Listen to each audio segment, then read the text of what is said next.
warahmatullahi wabarakatuh. Perkenalkan, saya Fatihah Putri Wardani dari kelas PPS 2E akan menceritakan sedikit tentang sejarah Perjanjian Giyanti. Perjanjian Giyanti merupakan sebuah peristiwa besar di masa silam. Situs sejarah ini hadir sebagai perekat ingatan kolektif masyarakat dengan peristiwa tersebut. Perjanjian ini lahir sebagai sebuah kesepakatan politik antara Pakubuwono III, Pangeran Mangkubumi, dan Perserikatan Dagang Hindia Belanda atau kita sebut dengan VOC pada 13 Februari 1755. Nama Giyanti sendiri diambil dari lokasi penandatanganan perjanjian, yakni di Kerten, Jantiharjo, Karanganyar, Jawa Tengah.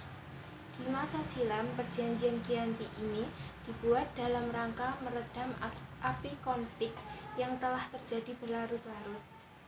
Pasca perpindahan Keraton Kartosura ke Surakarta, api dari peristiwa Geger Pecinan ternyata belum mati tepat di sumbunya. Pada waktu itu, Mangkubumi yang membantu Pakubuwono II dalam meredakan api konflik mendapatkan hadiah berupa sebidang tanah dari Pakubuwono II. Namun, luas tanah yang diberikan rupanya menimbulkan kecemburuan.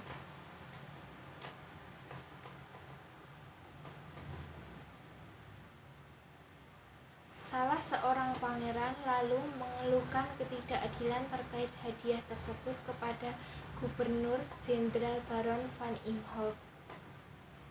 Sang gubernur jenderal di Batavia itu lantas mengeluarkan keputusan yang membuat tanah tersebut tidak jadi dimiliki oleh Mangkubumi.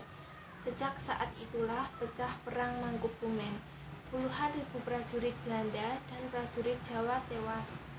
Perlawanan ini mendorong gubernur dari VOC untuk Jawa Utara, Nicholas Harting, mengambil sikap untuk menyelamatkan daerah operasionalnya secara tertutup. Harting melakukan perundingan dengan Pangeran Mangkubumi.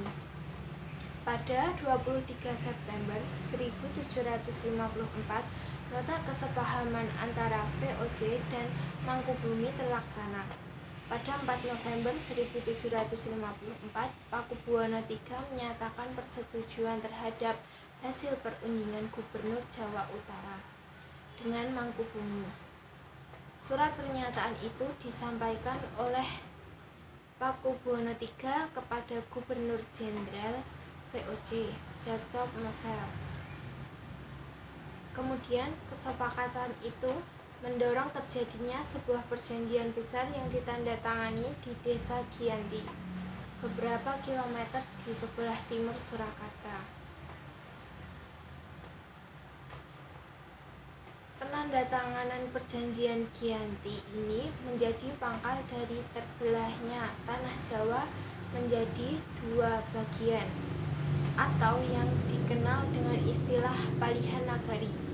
Hal ini menjadi awal mula naik tahtanya Mangkubumi di Yogyakarta sebagai Sri Sultan Hamengkubuwono I dengan gelar Senopati ing Ngalaga Saidin Panatagama Khalifullah sejak ditandatangani perjanjian tersebut pada 13 Februari 1755. Akan tetapi, keterbelahan masyarakat Jawa tidak terjadi seketika selepas perjanjian Giyanti. Sementara itu, pasca perjanjian Giyanti, Raden Mas Said atau Pangeran Sambernyawa yang dulu membantu Pangeran Mangkubumi masih terus melakukan pemberontakan. Seperti halnya Mangkubumi, Pangeran Sambernyawa yang juga trah Pakubuwono turut menuntut hak sebagai penguasa wilayah. Dalam gerakannya pada Oktober 1755, Pangeran Sambernyawa berhasil mengalahkan satu kelompok VOC. Kemudian pada Februari 1756, ia juga hampir membakar keraton yang baru saja didirikan di Yogyakarta. Setelah perang bertahun-tahun, VOC akhirnya menyudahinya dengan penandatanganan Perjanjian Salatiga pada 1757. Perjanjian ini membuat tanah Jawa kembali terbagi. Pada perjanjian ini disepakati bahwa Pangeran Sambernyawa mendapat sebagian dari wilayah Kasunanan Surakarta dengan wilayah yang kini dikenal sebagai wilayah Kadipaten Mangkunegaran.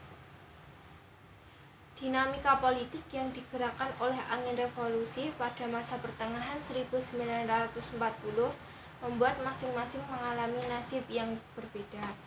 Hal ini berujung pada perbedaan status hingga hari ini.